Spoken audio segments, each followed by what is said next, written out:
Hi friends, welcome back to our channel. ഇന്ന് നമ്മൾ നോക്കുന്നത് 5th സ്റ്റാൻഡേർഡിലെ 2024-25 അധ്യയന വർഷത്തെ, അതായത് ഈ ഓണ പരീക്ഷയ്ക്ക് വരാൻ സാധ്യതയുള്ള ഒരു മോഡൽ ക്വസ്റ്റ്യൻ പേപ്പറാണ് നമ്മൾ ഈ വീഡിയോയിലൂടെ ഡിസ്കസ് ചെയ്യുന്നത്. ഓക്കെ, ഫസ്റ്റ് നോക്കൂ, കക്ഷ 5. ദെൻ സാമാന്യ നിർദ്ദേശം എന്താണ്? 6 ഗതിവിധിയോ മേ 6 ഗതിവിധിയോ മേ കിനി 5 के उत्तर लिखे. എന്താണ്? 6 ഗതിവിധിയുണ്ട്, ചോദ്യങ്ങളുണ്ട്. അതിൽ ഏതെങ്കിലും 5 എണ്ണത്തിന് ഉത്തരം എഴുതാനാണ് പറഞ്ഞിട്ടുള്ളത്. ഓക്കെ, നമുക്ക് ഗതിവിധി 1 നോക്കാം. സൂചന ഗൺപടിയും ഓർ പ്രശ്നോക്കെ ഉത്തരലികയും. എന്താണ്? ആ പാരഗ്രാഫ് വായിച്ച് ചോദ്യങ്ങൾക്ക് ഉത്തരം എഴുതാനാണല്ലേ. ഓക്കെ, നമുക്ക് നോക്കാം. राजू GUPS कलूर में 5वीं कक्षा में പഠിത്താ ഹേ. ഉസ്കി ആയു 10 സാൽ ഹേ. എന്താണ് കൂട്ടുകാരെ പറഞ്ഞിട്ടുള്ളത്? രാജു ഏത് സ്കൂളിലാണ് പഠിക്കുന്നത്? GUPS കലൂർ എന്ന സ്കൂളിൽ 5ാം ക്ലാസ്സിൽ പഠിക്കുന്നു. ഉസ്കി ആയു 10 സാൽ ഹേ. അവൻ്റെ വയസ്സ് എത്രയാണെന്നാണ് പറഞ്ഞിട്ടുള്ളത്? 10 വയസ്സാണ് അല്ലേ. 10 എന്ന് പറഞ്ഞാൽ എത്രയാണ്? 10. ഓക്കെ, ദെൻ രാജുക്ക് പ്രൊഫൈൽ ലിഗേം എന്നാണ് നമ്മളോട് പറഞ്ഞിട്ടുള്ളത്. അപ്പം നാം നോക്കൂ, നാം എന്നുള്ളിടത്ത് നമ്മൾ എന്തെഴുതും? യെസ്, രാജു. ദെൻ കക്ഷ 5വീം, സ്കൂൾ കാ നാം GUPS കലൂർ. എളുപ്പമല്ലേ? ഈ ഖണ്ഡികയിൽ നോക്കി ആൻസേഴ്സ് ഇങ്ങോട്ട് എടുത്തെഴുതിയാൽ മതി. ഓക്കെ, ഇത് നെക്സ്റ്റ് ക്വസ്റ്റ്യൻ എന്താണ്? രാജു കി ആയു കിത്നി ഹേ. രാജുവിൻ്റെ വയസ്സ് എത്രയാണ്? നമ്മളിപ്പോൾ പറഞ്ഞു എത്രയാണ്? ഉസ്കി ആയു 10 സാൽ ഹേ എന്ന് പറഞ്ഞിട്ടുണ്ടല്ലേ. അപ്പം രാജുവിൻ്റെ വയസ്സ് എത്രയാണ്? 10 സാൽ. അപ്പം എത്രയാണ്? 10 അല്ലേ. അപ്പിന നാം ലിഗേം. എന്ന് പറഞ്ഞാൽ നിങ്ങളുടെ പേര് അവിടെ എഴുതണം. നിങ്ങളുടെ പേരെന്താണ്? അതവിടെ എഴുതുക. ഓക്കെ, ദെൻ ഗതിവിധി 2. സൂചന കവിതാംശ് പഠിയും ഓർ പ്രശ്നോക്കെ ഉത്തർ ലിഗേം. എന്താണ്? കവിതാഭാഗം വായിച്ച് ചോദ്യങ്ങൾക്ക് ഉത്തരം എഴുതാൻ. ഓക്കെ, നമുക്ക് കവിത വായിച്ച് നോക്കാം. हवा बह रही डंडी डंडी, घूम रही वह बहकी बहकी, उड़ती उड़ती आई चिड़िया, फुदक फुदक कर वे भी चहकी. ഇവിടെ നോക്കൂ, ഉടുത്തി ഉടുത്തി ആയിക്കോൻ. പറന്ന് പറന്ന് വന്നത് ആരാണ് കൂട്ടുകാരെ? ചിടിയാണല്ലേ, പക്ഷിയാണ്. അപ്പം ആൻസർ എന്താ? നമുക്ക് എവിടെ എഴുതാം? ചിടിയ. ക്യാ വഹ് രഹി ഹേ. നെക്സ്റ്റ് ക്വസ്റ്റ്യൻ എന്താണ്? സമാൻ ധ്വനി വാലേ ശബ്ദിലിഖേം എന്ന് പറഞ്ഞിട്ടുണ്ടല്ലേ. സമാൻ ധ്വനി വാലേ ശബ്ദിലിഖേം, സമാന അർത്ഥം വരുന്ന വാക്കുകൾ നമ്മളോട് എഴുതാനാണ് പറഞ്ഞിട്ടുള്ളത്. നോക്കൂ, ഡണ്ടി ഡണ്ടി, ബഹ്ക്കി ബഹ്ക്കി. ഓക്കെ, ദെൻ ഉടുത്തി ഉടുത്തി, ഫുദക് ഫുദക് അല്ലേ. ഓക്കെ, എക്സാമ്പിൾ നമുക്ക് നൽകിയിട്ടുണ്ട് ഡണ്ടി ഡണ്ടി. ദെൻ നെക്സ്റ്റ് നമുക്ക് ബഹ്ക്കി ബഹ്ക്കി, ഉടുത്തി ഉടുത്തി, ഫുദക് ഫുദക്. Okay, then ഗതിവിധി 3. രംഗ് ബരേ. ഒന്നാമത്തെ ഇതിലെന്താണ് നമ്മൾ എടുക്കേണ്ടത്? എന്ത് കളറാണ് കൊടുക്കേണ്ടത്? ലാൽ എന്ന് പറഞ്ഞാൽ എന്താണ്? ചുവപ്പാണല്ലേ, ലാൽ. ദെൻ ഹര പച്ച, കാല കറുപ്പ്, നീല എന്താണ്? നീല നിറമല്ലേ. ആപ്ക മൻപസന്ത് രംഗ് ക്യാ ഹേ. മൻപസന്ത് എന്ന് പറഞ്ഞാൽ നിങ്ങൾക്ക് ഇഷ്ടപ്പെട്ട, ഈ മനസ്സിന് ഇഷ്ടപ്പെട്ട, നിങ്ങൾക്ക് ഇഷ്ടപ്പെട്ട രംഗ് എന്താണ്? കളർ അല്ലേ. കളർ ഏതാണെന്നാണ് ചോദിച്ചിട്ടുള്ളത്.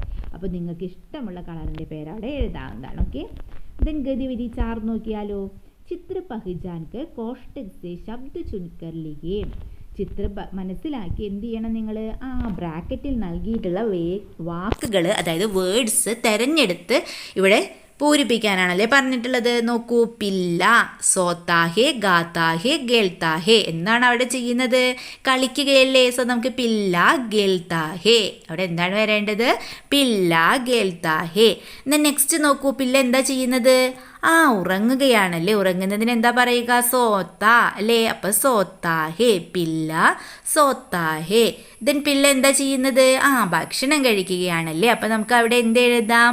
പില്ല ഗാത്താഹേ. ഓക്കെ, അപ്പോൾ ഫസ്റ്റ് വൺ പില്ല ഗേൽത്താഹേ, ദെൻ പില്ല സോത്താഹേ, ദെൻ പില്ല ഗാത്താഹേ. ദെൻ സഹി മിലാൻ കരേൻ.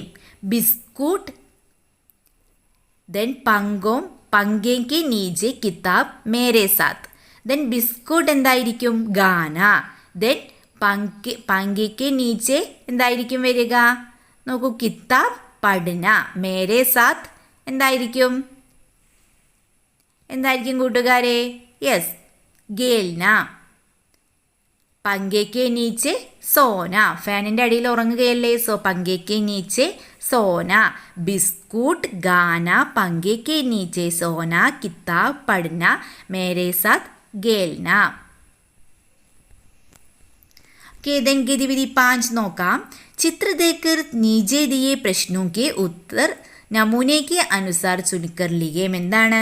ആ ചിത്രം നോക്കി താഴെ നൽകിയിട്ടുള്ള ചോദ്യങ്ങൾക്ക് ഉദാഹരണം അനുസരിച്ച് ഉത്തരം എഴുതാനാണ് പറഞ്ഞിട്ടുള്ളത്. ഫസ്റ്റ് എക്സാമ്പിൾ നോക്കൂ.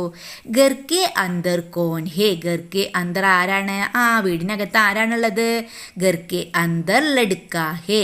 ദെൻ കുത്ത കഹാം ഹേ എന്ന് ചോദിച്ചിട്ടുണ്ടല്ലേ. കുത്ത എവിടെയാണ്? ആ വീടിന് പുറത്താണല്ലേ കുത്ത. ആ ബാഹറാണല്ലേ, ബാഹർ. ദെൻ നദീമേ ക്യാ ഹേ. നദീമേ എന്താണുള്ളത്? നദിയിൽ ആ നദീമേ മച്ഛലി ഹേ. ദെൻ ചിടിയ കഹാം ഹേ. ചിടിയ എവിടെയാണ്? ചിടിയ എവിടെയാണ് കൂട്ടുകാരെ ഉള്ളത്? ആ മരത്തിലാണുള്ളതല്ലേ. അപ്പം ചിടിയ പേഡ്മേ ഹേ. ദെൻ പൗദോമേ ക്യാ ഹേ. ചെറിയ ചെടികളിൽ എന്താണുള്ളത്? ദെൻ ബഗീജേമേ കോൻ ഹേ എന്നും ചോദിച്ചിട്ടുണ്ടല്ലേ. ഒരു പെൺകുട്ടിയുണ്ടല്ലേ. ബഗീജേമേം കോൻ ഹേ. യെസ്, നമുക്ക് ബ്രാക്കറ്റിലൊക്കെ ആൻസേഴ്സ് നൽകിയിട്ടുണ്ടല്ലേ. ഓക്കെ, അപ്പോൾ നമുക്കത് ചൂസ് ചെയ്തിട്ട് എഴുതിയാൽ മതി. ഓക്കെ, കുത്ത കഹാം ഹേ. അപ്പോൾ നമുക്ക് എന്ത് എഴുതാം? കുത്ത എവിടെയാണ് കൂട്ടുകാരെ? യെസ്, കുത്ത ഗർക്കെ ബാഹർ ഹേ. കുത്ത എവിടെയാണ്? ആ ഗർക്കെ ബാഹർ ഹേ. നദീമേ ക്യാ ഹേ എന്ന് ചോദിച്ചിട്ടുണ്ടല്ലേ. അപ്പം നദീമേ മച്ചലി ഹേ. ദെൻ ചിടിയ കഹാം ഹേ. ചിടിയ എവിടെയാണ്? ആ ചിടിയ പേട് പെർ ഹേ. പേടിൻ്റെ മുകളിലാണല്ലേ. അപ്പം നമുക്ക് എന്ത് എഴുതാം? ചിടിയ പേട് പെർ ഹേ. ദെൻ പൗദോമേ ക്യാ ഹേ. എന്താണുള്ളത്? പൗദോമേ എന്താണ്? ആ പൗദോമേം ഫൂൽ ഹേ. പൂക്കളുണ്ടല്ലേ. അപ്പോൾ പൗദേമേം ഫൂൽ ഹേ. ദെൻ ബഗീജേമേം കോൻ ഹേ എന്ന് ചോദിച്ചിട്ടുണ്ടല്ലേ. ബഗീജയിൽ ആരാണുള്ളത്? പൂന്തോട്ടത്തിൽ ഒരു പെൺകുട്ടിയാണല്ലേ ഉള്ളത്. അപ്പോൾ നമുക്ക് എഴുതാം ബഗീജേമേം ലഡ്കി ഹേ. ഓക്കെ, അപ്പോൾ കൂട്ടുകാർ ഇതുപോലെ എഴുതുമല്ലോ. ഓക്കെ, ദെൻ ഗതിവിധി നോക്കാം. സൂചന സഹി ക്രമ സെ ലിഖേം. ശരിയായ ക്രമത്തിൽ എഴുതാനാണ് പറഞ്ഞിട്ടുള്ളത്. കലി ഹേ യഹ്. യഹ് കലി ഹേ നൽകിയിട്ടുണ്ട്. ഇതുപോലെ ബാക്കിയുള്ളത് എഴുതാനല്ലേ പറഞ്ഞിട്ടുള്ളത്. അപ്പം നമുക്ക് എങ്ങനെ എഴുതാം? ഹേ ചിടിയ യഹ്. അപ്പം നമുക്കത് എങ്ങനെ എഴുതാം? യെസ്, യഹ് ചിടിയ ഹേ. ദെൻ നീതു മേ ഹും. അപ്പം എന്തായിരിക്കും? യെസ്, മേ നീതു ഹും. ദെൻ പില്ല ഹേ യഹ്. എങ്ങനെ എഴുതാം നമുക്ക്? യഹ് പില്ല ഹേ. ദെൻ ഗർ യഹ് ഹേ. അപ്പം അതെന്താ എങ്ങനെ നമുക്ക് എഴുതാൻ സാധിക്കും? യഹ് ഗർ ഹേ. ദെൻ ഹേ സൂരജ് യഹ്. നമുക്ക് അങ്ങനെ എഴുതാം കൂട്ടുകാരെ. യഹ് സൂരജ് ഹേ. ഓക്കെ, അപ്പോൾ ഇതുപോലെ കൂട്ടുകാർ എന്ത് ചെയ്യുക? ക്രമപ്പെടുത്തി എഴുതുക. ഓക്കെ, നമ്മളങ്ങനെ 6 ക്വസ്റ്റ്യൻസ് ഈ വീഡിയോയിലൂടെ ഡിസ്കസ് ചെയ്തിട്ടുണ്ട്. നിങ്ങൾക്ക് ഈ വീഡിയോ യൂസ്ഫുള്ളായി തോന്നുകയാണെങ്കിൽ തീർച്ചയായും ലൈക്ക് ചെയ്യുക, കമൻറ്റ് ചെയ്യുക. ഓക്കെ, നമുക്ക് മറ്റൊരു വീഡിയോയുമായി വീണ്ടും കണ്ടുമുട്ടാം. Okay, by.